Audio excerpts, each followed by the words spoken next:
Harry e Meghan Toews foram mortos com uma espingarda e os corpos foram escondidos em sua fazenda no país de Gales. Uma impressão digital deixada numa xícara de chá tornou-se o ponto focal das investigações. Mas até hoje, nós não temos uma resposta para a seguinte pergunta: quem matou Harry e Meghan Toews?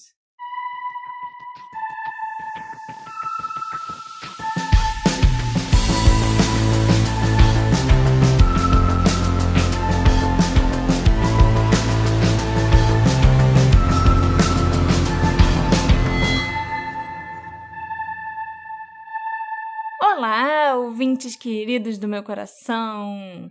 Sejam muito bem-vindos ao novo episódio do Detetive do Sofá. Eu sou a Marcela, a host desse podcast, e hoje, em homenagem a Elizabeth e ao novo rei, o antigo, príncipe de Gales, eu resolvi falar sobre o Harry e a Meghan. Só que não é o Harry e a Meghan que você tá pensando, Alexandre. Entendi, Marcela.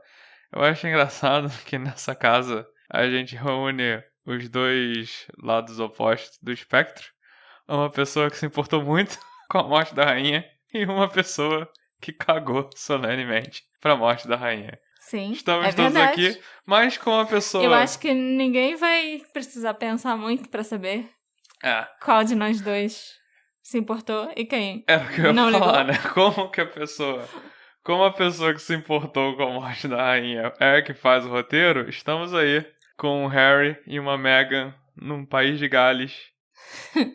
Então, é isso aí. Mas, por incrível que pareça, foi só coincidência.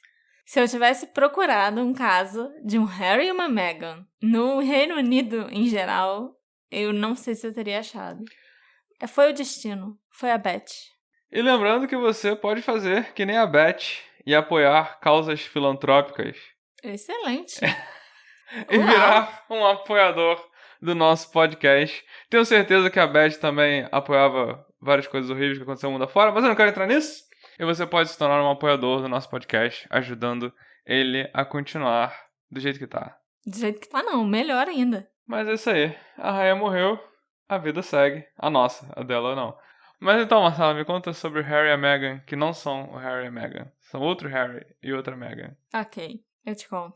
O condado de Llanharry, localizado... Eu não sei se estou falando certo, Porque os britânicos adoram escrever as coisas de um jeito e falar de outro. Eles não sabem escrever o nome dos lugares que eles mesmos têm. Então, vou chamar de Llanharry, mas não faço a menor ideia se está certo. Mas o condado de Llanharry, localizado no sul do país de Gales, é um lugar pequeno, com cerca de 3.000 habitantes, que vivem basicamente da produção agrícola. É um lugar muito calmo e muito tranquilo para se viver, onde os crimes eram uma raridade. Inclusive, nos últimos 60 anos, antes da história que eu vou contar para vocês, o único crime reportado à polícia local tinha sido um arrombamento. E nem foi um arrombamento que o ladrão entrou na casa e roubou um monte de coisa, nem nada. Foi só uma tentativa de arrombamento.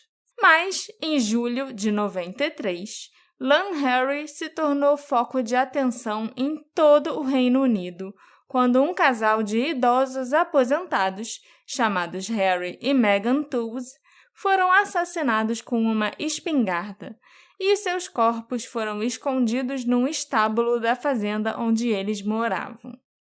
Na época dos assassinatos, o Harry tinha 64 anos e a Meghan tinha 67. Ambos nasceram e cresceram em Llanharry, e também foi ali, na cidadezinha, que eles se conheceram. Quando eles se casaram, eles foram morar numa fazenda que já pertencia à família da Meghan há mais de um século. E o casal viveu naquele local por mais de 30 anos, até eles serem mortos.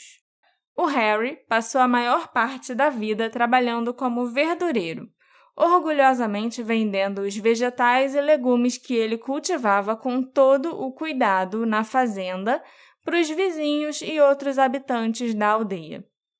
Em 1986, ele se aposentou e se comprometeu a passar o resto da vida na fazenda, vivendo tranquilamente com a esposa Meghan. Mas, mesmo aposentado, o Harry ainda passava algum tempo cultivando repolhos na fazenda para, se manter mais ativo e continuar praticando o hobby que ele gostava tanto. Cerca de um ano antes dos assassinatos, em 1992, a espingarda do Harry, que ele usava para atirar em coelhos que tentavam comer seus repolhos, foi misteriosamente roubada da fazenda. Mas, na época do assassinato, o Harry já tinha comprado outra espingarda nova para atirar nos coelhinhos. Eu não apoio pessoas atirando em animais, mesmo que eles estejam comendo todas as verduras da sua horta. Ainda mais coelhinhos fofinhos. O casal tinha uma filha de 33 anos, chamada Cheryl, que morava a 320 quilômetros de distância, em Kent, com o seu então namorado, Jonathan Jones. Ao longo de suas vidas, o Harry e a Meghan foram cristãos devotos e nunca fizeram inimigos ou chamaram muita atenção para si mesmos.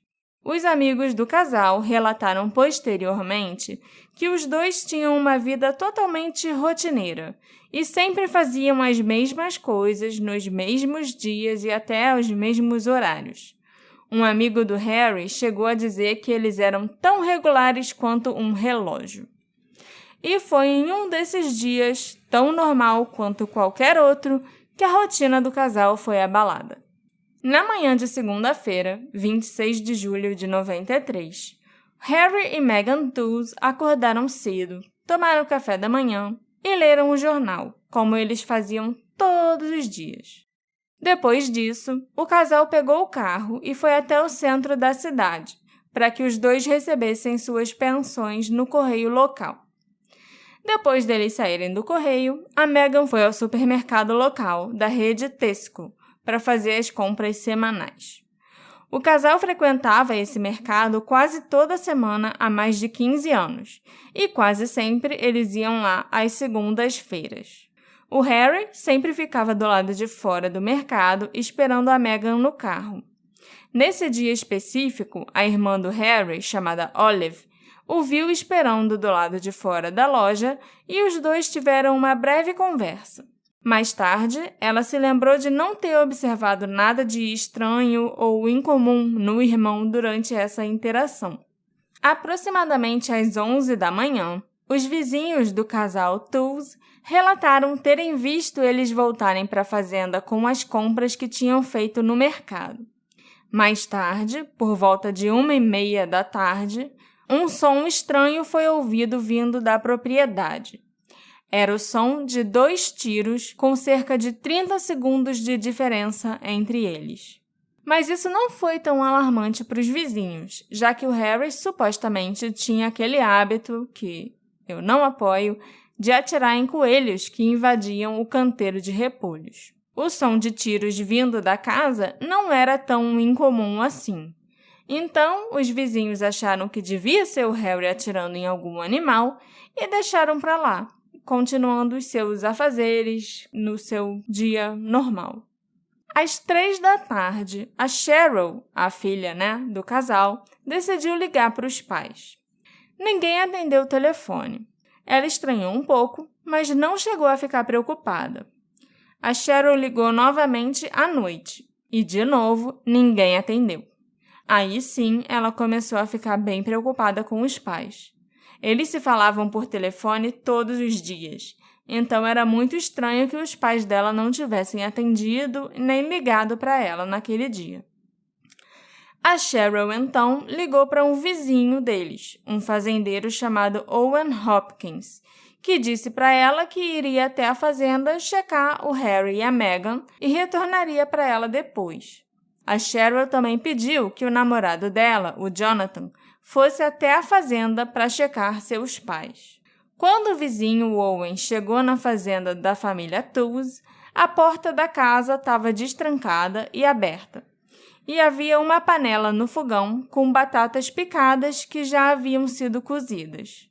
Depois de não encontrar nenhum sinal do Harry e da Meghan, o Owen alertou a polícia. Nas primeiras horas da terça-feira, 27 de julho de 93, por volta das 3 da manhã, foi a vez do Jonathan chegar na fazenda. E ele a encontrou repleta de policiais, que o informaram que 2 corpos tinham sido descobertos debaixo de alguns fardos de feno no estábulo adjacente à casa da fazenda. É claro que, infelizmente, os corpos eram do Harry e da Megan Toews. Ambos tinham sido baleados a queima-roupa na parte de trás da cabeça com uma espingarda de calibre 12. Nossa. Pois é. A espingarda ainda era de cano duplo. Então, eu nem quero imaginar o estrago que deve ter feito. Quando os policiais chegaram ao local, eles notaram que a mesa de jantar do Harry e da Meghan parecia estar sendo posta para o almoço com o melhor aparelho de jantar que o casal possuía. Também em cima da mesa havia um jarro de leite, um açucareiro, uma revista e uma xícara de chá de porcelana que normalmente só era usada quando o casal ia receber visitas e convidados importantes. E essa xícara de chá vai ter importância mais tarde. Os talheres expostos na mesa também não eram os talheres que o casal costumava usar no dia a dia. Mas isso foi a polícia que notou. Supôs isso tudo ou a filha confirmou depois? Não. Eles notaram que a mesa, né, tava posta, que tinha umas coisas estranhas, tipo, a mesa tá posta. Não, mas sobre os talheres especiais? Não, aí foram especial? os amigos e a filha e todo mundo que avisou. Parecia que o Harry e a Meghan estavam preparando o almoço, mas foram interrompidos por alguém.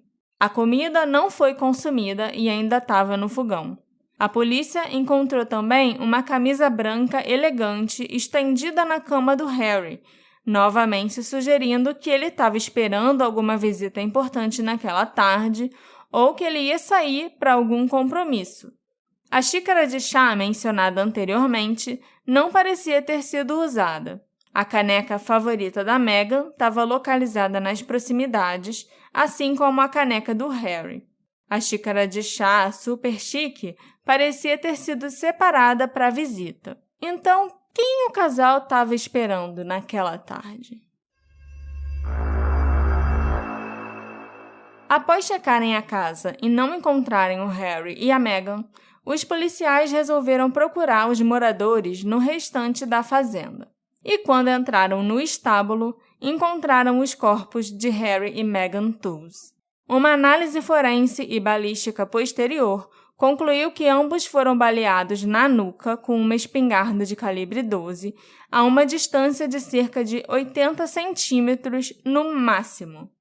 A pessoa que atirou estava realmente muito, muito perto deles. A entrada do estábulo ficava fora da vista dos vizinhos. Uma série de ferramentas pesadas ficavam apoiadas na porta e tinham que ser removidas para que fosse possível entrar no local. Parece que o assassino tirou as ferramentas dali para esconder os corpos e depois as colocou de volta na posição original. O Harry parecia ter sido o primeiro a morrer.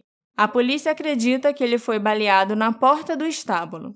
Já a Meghan parece ter sido baleada pouco depois do marido, mas segundo a polícia, ela estava do outro lado da casa quando foi assassinada, perto da cozinha. Por algum motivo, os policiais afirmaram que a Meghan estava tentando escapar quando ela morreu. Depois que o casal foi assassinado, o atirador colocou os 2 corpos dentro da manjedoura do estábulo e os cobriu com um tapete e fardos de feno. Os investigadores acreditam que o assassino pode ter permanecido na propriedade por algum tempo após os assassinatos. A lividez post-mortem no corpo do Harry indicava que ele tinha ficado deitado no local em que ele morreu por cerca de 4 horas antes do assassino ter movido o seu corpo para a manjedoura. O corpo tinha começado a se enrijecer e a lividez estava se fixando com o Harry deitado de barriga para baixo. E depois ele foi encontrado deitado do lado direito do corpo. Deu pra entender direito? Esse conceito a galera já deve conhecer mais ou menos, né? De lividez e tal. Que é o sangue, né? Se assentando na parte... Isso, exatamente. O sangue vai se assentando na parte que a gravidade está agindo, né? A parte que tá pra baixo. Sim. Ele foi morto e estava deitado de barriga para baixo, de cara no chão. O sangue foi ali se assentando na frente do corpo dele. E fica uma parte mais escura, né? Isso.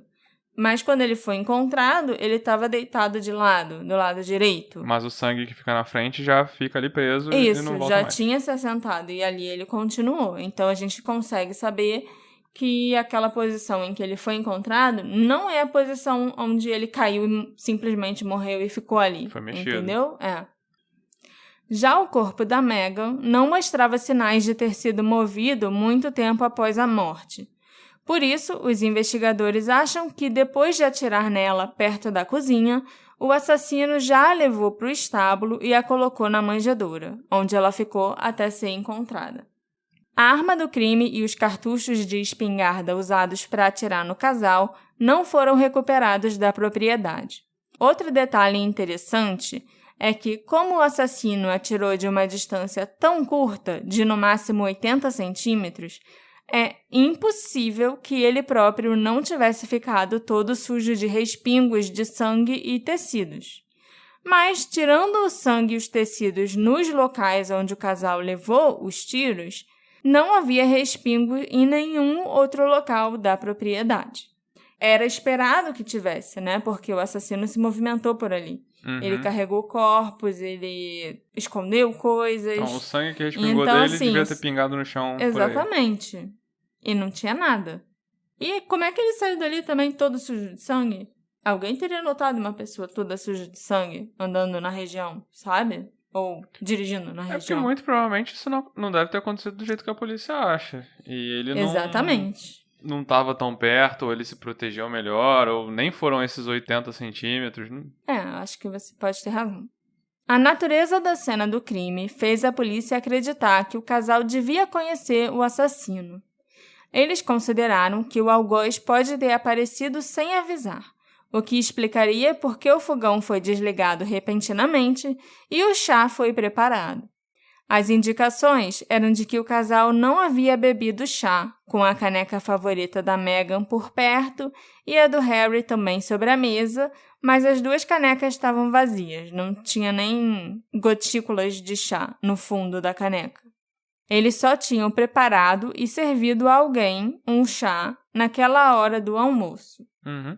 Assassinato seguido de suicídio foi rapidamente descartado quando marcas de arrasto, que se acredita terem sido deixadas por um corpo, foram encontradas indo de perto da porta da cozinha, onde a Megan morreu, até o estábulo, onde a Megan foi encontrada. E não tem como o Harry ter matado a Megan e a arrastado para o estábulo, já que ele foi o primeiro do casal a morrer. E a Megan também não se arrastaria sozinha até o estábulo, né? Espera-se. Os investigadores concluíram rapidamente que Harry e Megan Toews haviam sido mortos de uma forma que lembrava uma execução e que suas mortes haviam sido planejadas.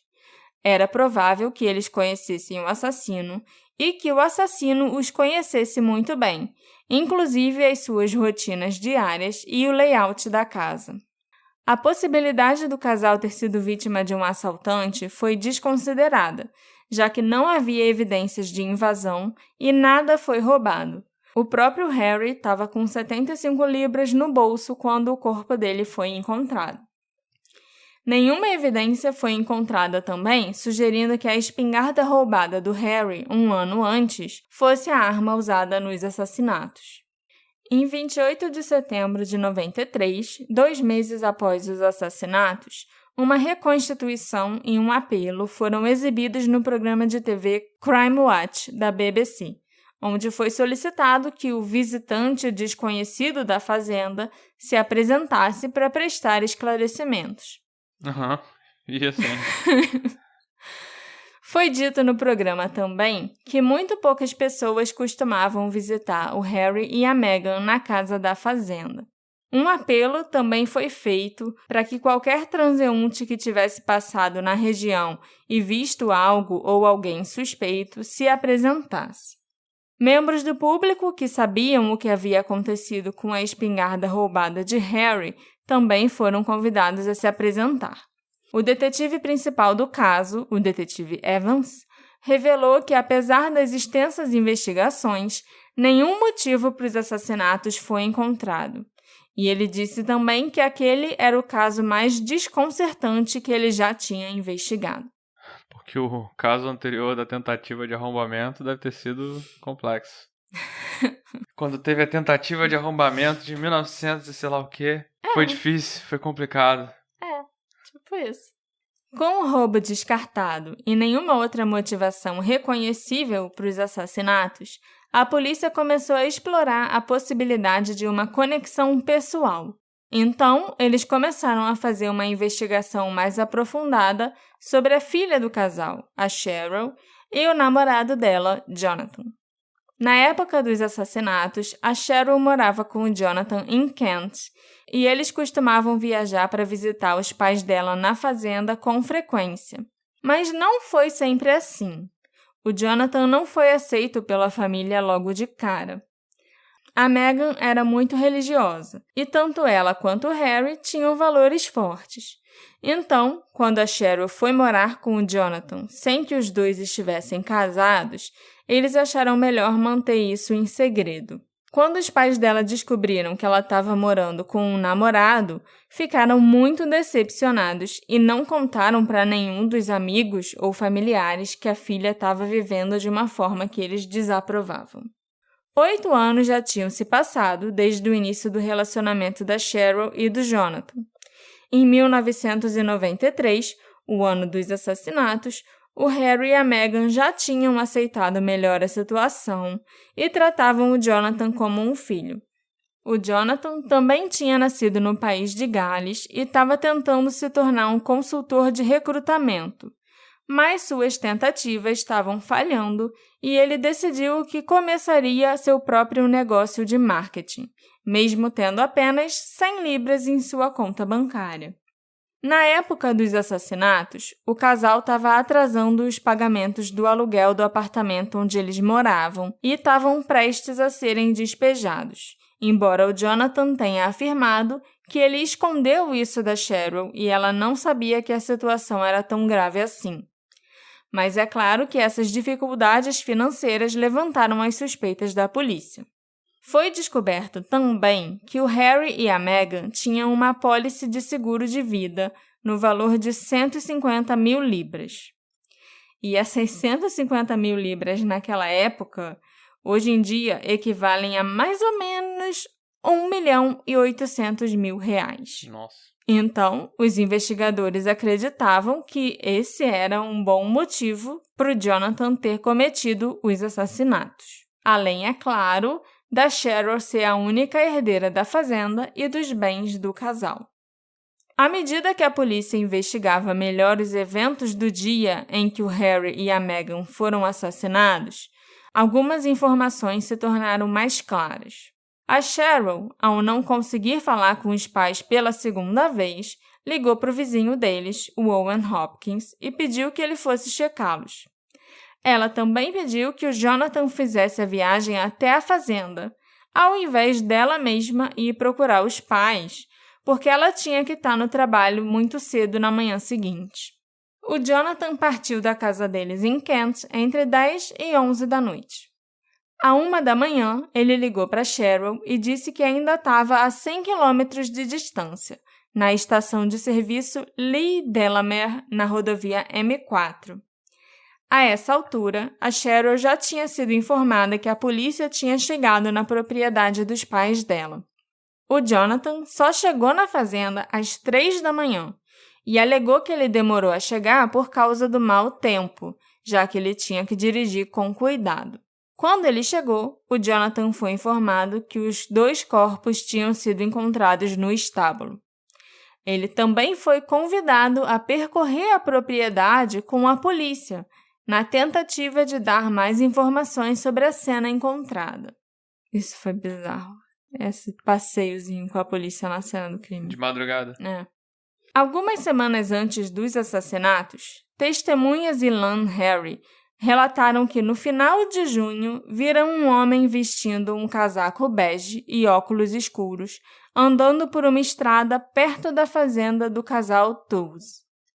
Quando as testemunhas passaram pelo homem, ele teria tentado proteger sua identidade e esconder o rosto. Essas testemunhas ficaram tão preocupadas que, na época, já registraram um boletim de ocorrência. Só de ter visto o cara.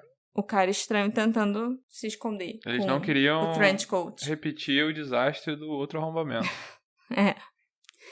E esses avistamentos são relevantes porque, depois que as investigações policiais sobre os assassinatos começaram, uma daquelas testemunhas se apresentou para afirmar que o homem que ela tinha visto aquele dia era o Jonathan Jones. O genro. O Jonathan confirmou que ele esteve na área naquela época em questão, mas ele tinha ido até lá para ajudar o sogro a enfardar feno. Ele também disse que não ficou tentando se esconder nem nada parecido. Os policiais chegaram a encontrar um casaco bege nos pertences do Jonathan, mas tanto ele quanto a namorada, a Cheryl, negaram que aquele casaco fosse dele. Esquisito, né? Muito esquisito, porque casaco tipo sobretudo bege é o que mais tem por aí. Ainda mais na Europa, sabe? Que faz muito frio. Eu E vejo muito na bege TV. é a cor mais comum que tem. Então, assim, Combina com tudo. não seria nenhum problema o cara ter um casaco bege, sabe? É até comum. Por que ele vai ficar, então, negando que ele tinha um casaco? Mas, Os assim, amigos dele falaram que ele tinha aquele casaco. Isso que eu ia Já falar. viram ele com o casaco. Acharam esse casaco aonde? Não sei se foi nas coisas que ele levou com ele, quando ele foi procurar os sogros, ou se já foi depois, na casa dele, ou algo assim. Entendeu? Por que eu queria saber? Ele falou que plantaram esse casaco bege, sobretudo bege.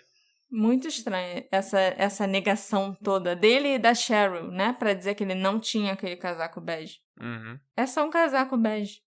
A polícia, então, começou a pensar que tinha sido Jonathan quem tinha roubado a espingarda do Harry no ano anterior aos assassinatos.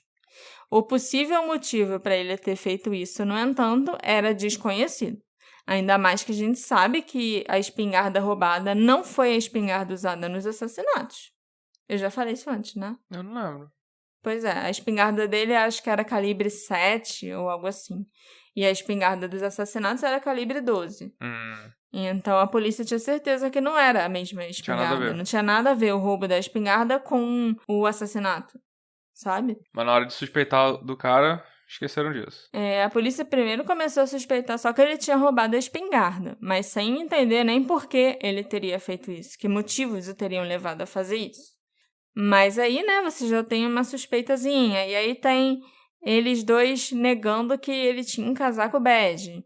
Então, eles foram ficando cada vez mais com a pulga atrás da orelha em relação ao Jonathan. Foi ficando esquisito. E a polícia resolveu examinar o álibi que ele tinha fornecido para o dia dos assassinatos. O Jonathan tinha alegado que ele passou o dia em Kent, encontrando agentes imobiliários e procurando uma sala para alugar para montar o negócio dele, um negócio de marketing que ele queria montar com 100 libras. Ele afirmou que saiu do apartamento às 8h30 da manhã, voltou por volta de 1h30. Aí ele saiu novamente às 3 da tarde e retornou em torno de 4h30 depois, quando já era 7h30 da noite. Mas, depois de fazer investigações em Kent, a polícia não encontrou nenhuma testemunha que pudesse comprovar esse álibi. E não encontrou nenhum agente imobiliário que dissesse que viu ou falou com o Jonathan naquele dia, muito menos que tenha mostrado algum imóvel para ele. A polícia percebeu que um bate-volta, né, ou um mata e volta, de Kent até Llanharry levaria no máximo 7 horas de carro ou de trem, o que daria ao Jonathan tempo suficiente para cometer os assassinatos naquele dia. O Jonathan também tinha alegado que ele conversou com um engenheiro de elevadores no prédio dele por volta de 1h30, no dia dos assassinatos. Mas o tal engenheiro dos elevadores e outros 2 funcionários que trabalharam naquele dia no prédio não se lembravam de tal conversa. Inclusive, eles não se lembravam do Jonathan e ainda relataram que naquele horário que ele disse que eles conversaram, né, 1h30, eles estavam no horário de almoço. A Cheryl, mais tarde, admitiu à polícia que o Jonathan não estava em casa quando ela voltou do trabalho naquela noite e que ela não sabia dizer se ele esteve no apartamento naquele dia ou não. O Jonathan posteriormente admitiu que ele tinha mentido e que não havia encontrado nenhum agente imobiliário naquele dia. A polícia também ficou desconfiada em relação à duração da viagem do Jonathan, que foi muito mais longa do que deveria. A viagem que ele fez à noite, né? Quando a Cheryl pediu para ele ir ver como estavam os pais dela. Uhum. Os investigadores passaram a acreditar que o Jonathan deve ter descartado roupas e até a arma do crime durante essa viagem. Depois de questionar o Jonathan e a Cheryl, a polícia sentiu que ambos estavam retendo ou fabricando informações. Eles também acharam que a Cheryl estava se esquivando de quase todas as perguntas que eles faziam a ela.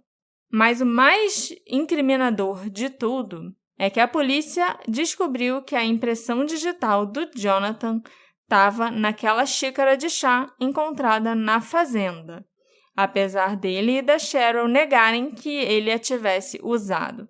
Isso sugeriu que o Jonathan era o visitante misterioso que apareceu na fazenda no dia dos assassinatos. Além das próprias impressões digitais do Harry e da Meghan, só a impressão digital do Jonathan foi encontrada nos itens na cena do crime. Eita. Os investigadores, então, resolveram acusar o Jonathan dos assassinatos, e ele foi levado a julgamento em 1995. A teoria da polícia era que ele pegou o trem de Kent para Pontypridd naquela manhã e surpreendeu Harry e Meghan enquanto eles preparavam o almoço, levando-os a pegar a porcelana boa e fazer um chá. Talvez até pensando que o Jonathan estava lá para pedir a permissão para se casar com a filha deles, que eles tratariam como uma ocasião especial, né? Então, vamos fazer um chá para a gente conversar e vamos usar até a porcelana boa, porque o Jonathan veio aqui para pedir a mão da nossa filha. Isso tudo foi a polícia que presumiu. Isso, foi tudo a polícia fazendo conjecturas, entendeu? Não, montando uma narrativa trágica, né? Porque assim... Não tem por que acreditar que essa foi Não a é nem história. só isso. Um genro ir te visitar... Não acho que seja uma visita importante a ponto de você pegar a sua melhor porcelana para oferecer um chá para seu genro. Minha mãe não faria isso com você, ela te adora, mas ela não faria isso com você. Então, eu acho que eles estavam pensando em possíveis motivos para os sogros terem tratado Jonathan como uma visita especial naquele dia. Não, sim, eu só acho engraçado isso. Tipo, já estão inventando, sabe? Sim. Pra criar aquela história bonita pra contar pro júri, sabe? Exatamente. E aí, após os assassinatos, o Jonathan teria retornado de trem e chegado ao apartamento por volta das 7h30 da noite, como ele disse que tinha feito. Durante o julgamento, o Jonathan foi descrito como um genro ganancioso que teve a intenção de matar Harry e Meghan pelo dinheiro que garantiria o futuro dele e da Cheryl. Foi o consenso geral na época que o júri nunca poderia considerar o Jonathan culpado baseado só naquelas provas apresentadas pela promotoria e, as histórias que eles estavam inventando, até de pedido de casamento. Mas o júri surpreendeu a todos e considerou Jonathan culpado dos assassinatos após apenas 2 horinhas de deliberações. A Cheryl ficou consternada com o veredito e ofereceu uma recompensa de 25 mil libras por informações do público que apoiassem o álibi do namorado e provassem sua inocência. Esse dinheiro, essas 25 mil libras, vieram daquelas 150 mil libras que ela recebeu do seguro de vida dos pais. As relações da Cheryl com os membros da família dela acabaram se rompendo porque eles não admitiam o apoio contínuo que ela estava dando ao Jonathan. E nesse caso, ela não tinha irmãos, então eu tô falando da relação dela com os tios, irmãos da mãe e do pai, com primos, até com os avós. Os avós estavam vivos ainda? Tinha uma avó que estava viva ainda, sim. E eles tinham certeza que a justiça tinha sido feita, que, prenderam um assassino, então por que você ainda fica defendendo seu namoradinho? Sim, pessoalmente, não querendo entrar no mérito se a polícia estava certa ou tá errada, geralmente a família tende a acreditar, sim, que a justiça foi feita, tipo... é muito raro eles acreditarem que pegaram o cara errado, sabe? Isso a gente vê em vários outros casos. Mas a Cheryl acreditou, né? No Não, sim, Jonathan. porque ela era o namorado dela, sabe? Sim, mas a tia da Cheryl, a irmã da Megan, chegou a dizer que achava que a sobrinha também podia estar envolvida na morte dos pais. E acusar ela também de ser uma cúmplice do Jonathan, e por isso ela não estava se importando e tal. O Jonathan decidiu apelar, por vários motivos, incluindo aí alegações técnicas de que o juiz tinha enganado o júri durante o resumo que ele estava fazendo lá no final do caso. A equipe da defesa tentou encontrar evidências para apoiar a afirmação do Jonathan que ele tinha falado com os engenheiros de elevadores no prédio aquele dia, embora esses indivíduos ainda sustentassem que ele não o havia feito. Até hoje, ninguém se apresentou para confirmar um álibi do Jonathan. E não existe nenhuma prova do que ele realmente estava fazendo naquele dia. A gente não faz ideia, entendeu? Se ele estava procurando imóvel, se ele estava batendo papo na praça, se ele estava matando sogro, se ele estava com uma amante, se ele estava pedindo esmola na rua. Pode ser qualquer coisa. Posteriormente, no entanto, ficou claro que os argumentos da defesa eram muito válidos. O caso da promotoria contra Jonathan parecia se concentrar em 2 aspectos da investigação: o álibi, que não pôde ser confirmado, e a impressão digital na xícara de chá encontrada dentro da casa. A defesa alegou que quando Jonathan chegou na fazenda, nas primeiras horas daquela madrugada, em torno das 3 da manhã, ele foi convidado a entrar na casa ao lado dos policiais para ver o estado da propriedade. E foi nessa hora que o Jonathan distraidamente pegou a xícara de chá da mesa. Quando a gente olha além do álibi e da impressão digital, de fato, nunca houve nenhuma evidência direta ligando o Jonathan Jones à fazenda naquele dia. Nem sangue, nem DNA, nem fibras, nem nada dele na cena do crime e nem nas coisas dele. Nem no carro dele tinha nada e o carro foi inspecionado, nem nas roupas dele. Então, será que o Jonathan realmente foi uma vítima de um erro judicial? O juiz Rougier, que presidiu o julgamento do Jonathan, escreveu uma carta para o ministro do Interior do Reino Unido após a condenação dele, afirmando que estava surpreso que o júri tivesse retornado um veredito de culpado. O juiz ainda sugeriu que, se o Jonathan fosse realmente o responsável pelos assassinatos, ele precisaria ser um homem excepcionalmente astuto. O juiz do caso. Logo após o recurso ter sido protocolado, 3 juízes do Tribunal de Apelações acreditaram que a condenação do Jonathan era incorreta e anularam a sentença. Ele foi libertado da prisão em abril de 96, depois de passar 1 ano encarcerado. Após a apelação, a Cheryl e o Jonathan se casaram. Ele não recebeu nenhuma compensação financeira pela prisão, porque não havia provas que mostrassem que ele era inocente. A promotoria também não quis um novo julgamento, mas também não vou te compensar pelo 1 ano que você perdeu aqui preso, porque não sei se você é inocente. É isso que eu ia perguntar. No recurso dele, ele não foi declarado inocente? Não. Ele ganhou o julgamento foi anulado? Isso, o julgamento foi anulado. E aí a promotoria poderia indiciar ele novamente, E acho que ela poderia montar outro processo pra julgar de novo, como se nada tivesse acontecido. Mas eles não quiseram fazer isso. Só deixaram pra lá. Ele volta a ser um suspeito, porque ele ainda é considerado um suspeito até hoje. Mas não é um suspeito que foi acusado. Entendeu? Entendi. Em 2000, 2 revisões dos assassinatos do casal Toombs foram feitas. Os resultados dessas revisões nunca foram divulgados, apesar dos apelos da equipe de defesa do Jonathan para que isso acontecesse. 1 ano depois, em 2001, a investigação foi oficialmente reaberta. Em novembro de 2002, os detetives divulgaram que tinham recebido uma carta anônima contendo informações relevantes para o caso.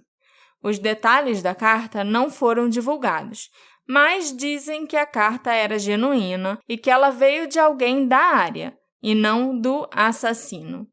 Então, será que o autor da carta misteriosa testemunhou alguma coisa no dia dos assassinatos? Será que ele era algum vizinho do casal? Os vizinhos parece que ouviram os tiros, né? Sim, mas alguém sabia mais coisa além do horário dos tiros. Uhum. No 10º aniversário dos assassinatos, em 2003, uma nova busca na fazenda foi feita pela polícia. E dessa vez foram encontrados cartuchos de espingarda num poço inundado de uma mina de minério de ferro em terras próximas. Esses cartuchos estavam numa bolsa preta com costura vermelha, um zíper e Team Daiwa escrito em letras douradas. O investigador principal do caso, o detetive Evans, revelou que a investigação original tinha recebido uma denúncia anônima de que os itens tinham sido despejados num poço de mina próximo, mas eles não puderam procurar na época porque não conseguiram permissão. Canos de espingarda desmontados também foram encontrados numa pedreira, a apenas 800 metros de distância da fazenda. Esses canos eram de uma arma de cano duplo calibre 12, muito provavelmente a arma que tinha sido usada nos assassinatos. Os especialistas concluíram que as espingardas só podiam ter sido desmontadas por alguém com experiência e conhecimento de armas. Pelo que eu pesquisei, só de curiosidade, o Jonathan não parecia entender absolutamente nada de armas de fogo.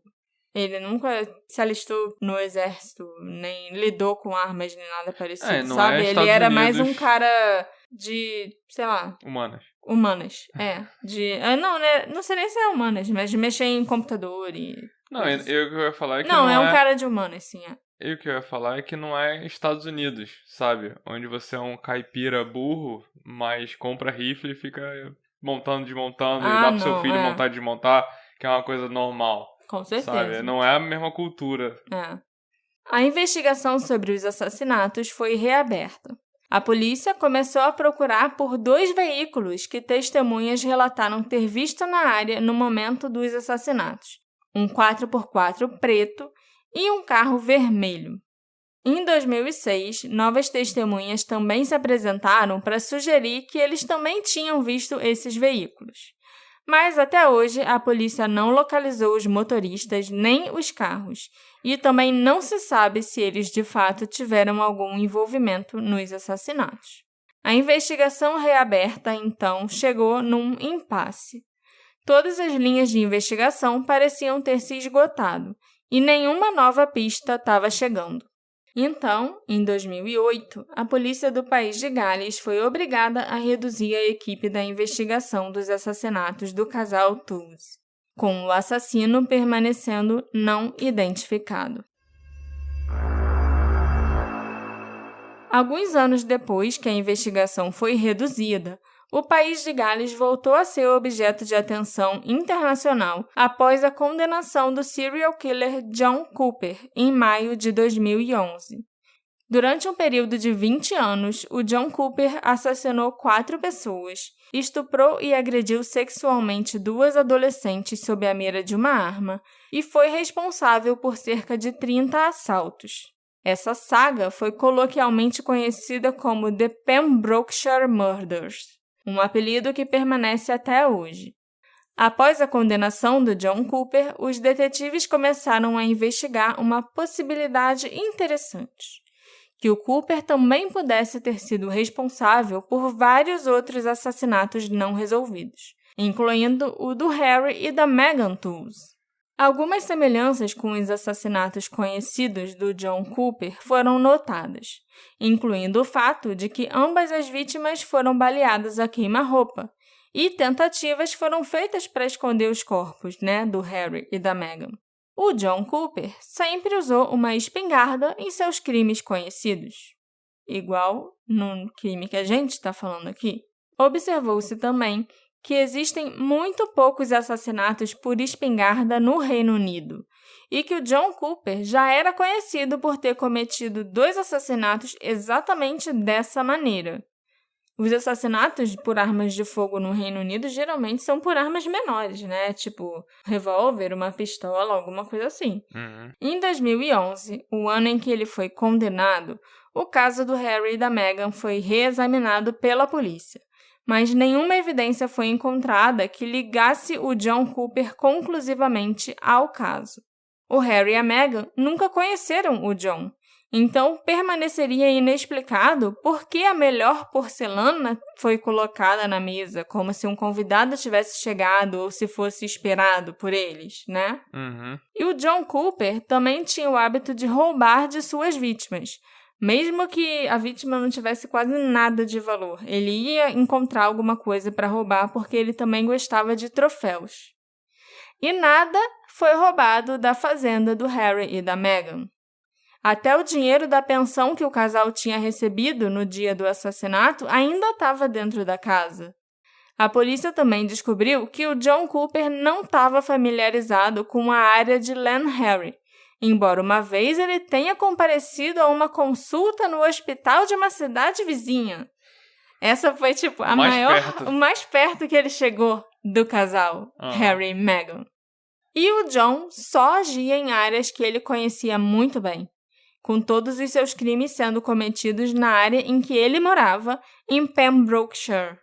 Ele também era bem meticuloso, sabe? E ele planejava muito bem os assassinatos e os crimes que ele ia cometer antes de partir para a ação, sabe? Que motivo teria ele para matar o Harry e a Meghan? E não leva a nada. Não é o tipo de coisa que ele faria. E o John também atirava sempre nas vítimas de frente, olhando para a cara delas, sabe? Ao contrário do assassino do Harry e da Meghan, que atirou na parte de trás da cabeça deles. A questão, então, permanece. O John Cooper poderia ter sido responsável pelos assassinatos de Harry e Meghan Tulls naquele dia?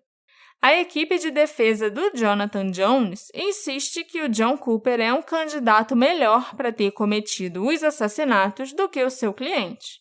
E há de fato semelhanças entre o assassinato do Harry e da Meghan e os assassinatos cometidos pelo John. Mas as discrepâncias entre os casos também são bastante notáveis. Não há a menor dúvida de que esse é um caso altamente complexo, com uma infinidade de detalhes a serem analisados. E, como tal, há uma infinidade de perguntas que surgem com base nos eventos daquela tarde e tudo o que aconteceu desde então. Quem o Harry e a Meghan estavam esperando naquele dia? A polícia acredita, ou acreditava, pelo menos até pouco tempo, que eles estavam esperando o genro, o Jonathan Jones. Mas eu tenho lá as minhas dúvidas, porque o genro não seria uma grande visita esperada por eles a ponto deles usarem a porcelana especial. É uma visita até bem comum, eu diria, né? A não ser que o Jonathan tivesse ligado para eles e falado que ele queria conversar sobre algo especial, tipo, realmente falar sobre pedir a filha deles em casamento. Essa historinha. A historinha da polícia. Aí eu acho que tinha uma chance, sim, do Harry e da Meghan usarem a porcelana mais chique. Mas isso é pura especulação. Eles estavam... eu vou especular também. Eles estavam com quantos anos? O Harry tinha 64 e a Meghan 67. E aí, a pessoa que tava com 64, com 67, olhou pro seu armário e falou, pô, a gente tem essa louça maneira, a gente nunca usou, quase nunca usou. A gente ficava esperando alguém, a gente ficava esperando a rainha vir, e a rainha nunca veio, e a gente nunca usou. Vamos começar a usar a louça boa? Porque a gente tá no final da nossa vida, literalmente, e a gente nunca usou a nossa louça boa. Vamos começar a usar a nossa louça boa? Vamos! Aí eles começaram a usar a louça boa, entre eles, Sim. Que é algo que eu inclusive apoio, não guarda suas coisas boas pra você nunca usar. Com certeza. E aí, só que infelizmente eles foram mortos. Depois de ter né? adotado esse hábito de vamos usar as coisas que a gente nunca pôde usar.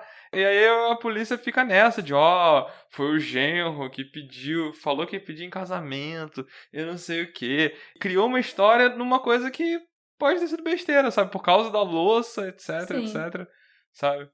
Sim, eu concordo com você.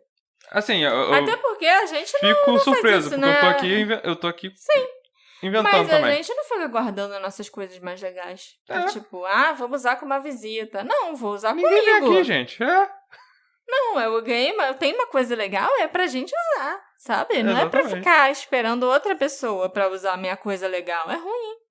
As pessoas ficam apontando muito pra falta de álibi do Jonathan como uma prova da culpa dele. Isso é errado, ponto. Exatamente. Mas até porque é aquilo, se você não chamar muita atenção pra si mesmo, é perfeitamente possível que você passe o dia inteiro andando por uma cidade ou um bairro e ninguém nem lembre de você ter estado lá. Uhum. Acho que eu ia passar despercebido em vários lugares Não, e por deve aí. ser assustador, tipo, você ter certeza que você falou com uma pessoa. E a Tipo, pessoa não lembrar de você. Não, nem lembro. Você não marcou em nada a vida daquela pessoa pra ela nem se lembrar. Isso deve ser ruim mesmo. Tanto que, tipo, pensando sobre isso, né, o engenheiro do elevador que trabalhava no prédio e o Jonathan tem certeza que falou com ele, o cara pode simplesmente ter falado com muitas pessoas naquele dia. Ou então a interação deles foi tão breve que não ficou nem registrada direito na memória do engenheiro. Uhum. Então tem muitas variáveis aí pro cara não ter um álibi.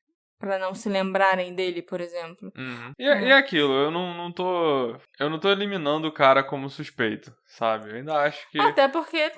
Mesmo porque tinha pouca gente, é o único que apareceu, entendeu? Eu só acho que tem umas coisas esquisitas na história do cara, tipo o casaco que não é dele. Mas a história do álibi, sinceramente, enquanto você tava contando isso, eu tava pensando, putz, se esse era o álibi do cara e o cara simplesmente não lembrava, sabe? Isso é muito cruel. Sim. Então, será que o Jonathan realmente cometeu os assassinatos? A polícia pensou que sim, assim como o júri. E o raciocínio lógico parece concordar até certo ponto. O cara não tem um álibi e tinha a impressão digital dele na xícara na casa. Mas há questões válidas que foram levantadas após investigações. Não tinha nenhuma evidência física que colocasse o Jonathan na casa naquele dia. Não tinha nenhum fragmento de sangue ou de tecido que tenha sido encontrado nem no Jonathan, nem na casa, nem no carro dele, nem nada parecido, apesar da brutalidade daqueles assassinatos. Foram assassinatos com espingarda e a queima-roupa. E ao mesmo tempo, o Jonathan, se foi ele deu mole de, por exemplo, deixar a impressão digital dele na xícara de chá. Mas, por exemplo, descartou a arma de um jeito... Descartou os cartuchos num lado, descartou a arma do outro lado. Mas para a impressão digital na xícara, eu tenho uma teoria. Se o Jonathan foi o responsável pelos assassinatos, ele com certeza limpou meticulosamente a fazenda, né? Tudo que pode ter respingado sangue por aí. E se limpou também muito bem para ele ter saído dali e não ter deixado nenhum vestígio nas coisas dele no carro dele. E como a gente falou, de uma maneira excepcional. Criminal Mastermind. Então, será que ele ia ser idiota de deixar a impressão digital na xícara de chá? Ou será que ele aproveitou para pegar a xícara de chá quando ele estava ali com a polícia mais tarde, de propósito, para depois ele afirmar que vocês não podem usar essas evidências, a cena do crime estava contaminada, vocês me levaram lá para dentro, vocês viram eu pegar a xícara de chá. Tipo, putz, esqueci de limpar a minha digital da xícara de chá hoje de tarde, quando eu estava lá matando meus sogros. Voltei aqui. A polícia, assim que ele chegou, ele nem precisou falar nada, a polícia já levou ele lá pra dentro. Pra ser bem sincero... E aí ele pega a xícara de chá e, eu deixei a minha impressão digital aqui quando vocês me levaram lá dentro. Pra ser bem sincero, eu acho que existe 0% de chance de ser verdade. Mas assim, se ele realmente esqueceu da xícara de chá, não foi porque... Ele não voltou depois pra tocar na xícara de chá. Não, mas aí na hora mas veio... os advogados dele entendeu? inventaram... Não, os advogados dele inventaram essa história que ele teve chance de voltar depois. Os policiais convidaram ele pra entrar e aí nessa hora ele pegou a xícara de chá. Por que isso? O advogado fez isso, entendeu? Eu não acho que o cara ia se incriminar mais, ia tocar na xícara de chá pra depois... Não, isso aí não acho que tem chance dele ter feito. Tô pensando. Porque eu acho que é algo que... Tipo, caraca. Não, é porque assim... Peguei essa xícara aqui agora sem querer. Tá vendo, seu policial? Eu peguei agora, sem querer. Eu Desculpa. acho que... Entendeu? Primeiro porque, assim, isso pressupõe que ele é capaz de fazer uma limpeza de cena do crime absurda. Perfeito. Que não existe, sabe? Não tem. Ao mesmo tempo, eu não sei muito o que esperar, porque, assim, ele usou uma arma. A arma atira pra frente. A arma não atira pra frente, bate e volta. Né? Então, tirando o resíduo de pólvora, eu também não sei o que a polícia esperava encontrar de sangue nele, de sangue que volta nele. Eu acho Respingo, porque uma espingarda de cano duplo, calibre 12, ela vai abrir um rombo na cabeça da pessoa, ela vai explodir a cabeça da pessoa. Eu sei. E aí vai voar coisas pra tudo que é lado, inclusive na pessoa que tá ali atrás dela. Isso pressupõe que ele era capaz de fazer uma limpeza absurda nas roupas dele, no ambiente, tal. E aquilo, eu acho que a polícia pode ter errado no cálculo dela. Ou então o cara realmente se vestiu de Dexter, cheio de papel plástico, sabe? E eu não acho que isso ia acontecer. Em 93 ainda não tinha Dexter. Não, e aquilo... Pra alguém ter essa ideia. É um cara que... Pra alguém fazer isso, é alguém profissional que já fez isso antes, que vai fazer isso de novo, que tá acostumado. E esse cara é acusado de ter feito esse duplo homicídio. Esse duplo homicídio ficou estranho. Mas, assim, não combina. Nada disso combina. E ele não ia ser, tipo, voltei pra cena do crime, então vou aproveitar e tocar nessa xícara aqui pra tirar a suspeita de mim. Não, ele nunca voltou, ele nunca... Se foi ele que cometeu e esqueceu, isso que eu queria falar. Se foi ele que cometeu e realmente tocou na xícara e deu esse mole, ele nunca tocou na xícara de novo, sabe? Mas o advogado ele tocou na xícara quando ele tava lá de tarde. E quando os advogados precisavam de uma explicação pra essa impressão digital, então, depois ele tocou, porque, foi sem querer, e não tem nenhum policial vai dizer que vai corroborar isso, e fica assim no ar, entendeu? Porque uma das únicas certezas que a gente tem nesse caso é que o Jonathan tocou na xícara de chá. Em algum momento, seja de tarde ou seja à noite, quando ele chegou lá depois, entendeu? Em algum momento ele tocou naquela xícara de chá, porque a única impressão digital diferente que tinha lá era dele. Eu não quero dizer que ele não tocou à noite, entendeu? Ele realmente pode ter sido estúpido. Sim. Nesse nível de tipo, caraca, eu queria beber alguma coisa e pega a parada e, ai meu Deus, do crime. Porque ele foi uma pessoa estúpida e pode ter feito isso, de tocar ali depois na xícara. Mas eu não acho que... É aquilo, eu não acho que essa possibilidade que você falou de tipo... O maior problema que eu tenho com a teoria do Jonathan ser o assassino é o fato de terem mudado o corpo do Harry de lugar. Porque, assim, eu realmente achava que devia ter sido o Jonathan que cometeu o crime e eu ainda estava pensando que, talvez até realmente a Cheryl possa ter sido uma cúmplice dele. Eles eram as únicas pessoas que tinham motivo para matar o casal e foram as únicas pessoas que se beneficiaram com isso. Mas, quando a gente lembra que o corpo do Harry foi movido cerca de 3 ou 4 horas depois da morte, aí a teoria que foi o Jonathan que cometeu o crime meio que vai por água abaixo. Se você vai fazer uma viagem de 3 horas e meia, atravessar o país para matar seus sogros e depois voltar mais 3 horas e meia, e alegar que você ficou o dia todo procurando um imóvel para o seu escritório, é praticamente impossível que você ainda vá passar umas 3 horas extras na cena do crime para mover o corpo. Uma das coisas que mais me intriga nesse caso é quem escreveu a carta anônima para a polícia em novembro de 2002 e qual era o conteúdo dessa carta. Mas isso nunca foi tornado público e eu adoraria saber as respostas. É engraçado que a filha botou uma recompensa, né, por informações, né? Sim, a recompensa ficou ainda sendo oferecida por muitos anos, mas a pessoa não escreveu deu uma nada. carta anônima e... Sem querer recompensa e tal. Mas essa carta anônima também não deu em nada, né? Então, nem se a pessoa quisesse revelar quem ela é, ela teria coletado a recompensa, porque a informação não foi lá grande coisa. O local onde o cano e as outras partes da arma e os cartuchos da espingarda foram escondidos também são intrigantes. E me fazem pensar que o assassino é local, ou que ele conhece muito bem aquela área. O corpo do Harry foi mudado de lugar cerca de 3 a 4 horas após a morte. Então, se as testemunhas estiverem corretas ao ouvirem os tiros, né, as 13h30, 1h30 da tarde, talvez o telefonema da Cheryl para os pais, às 3 horas, tenha feito com que o assassino sentisse que ele precisava esconder os corpos antes que alguém ligasse de novo ou fosse procurar o Harry e a Meghan. Faz sentido. Eu não acho que foi o John Cooper quem... Serial killer. O serial killer, que matou eles dois.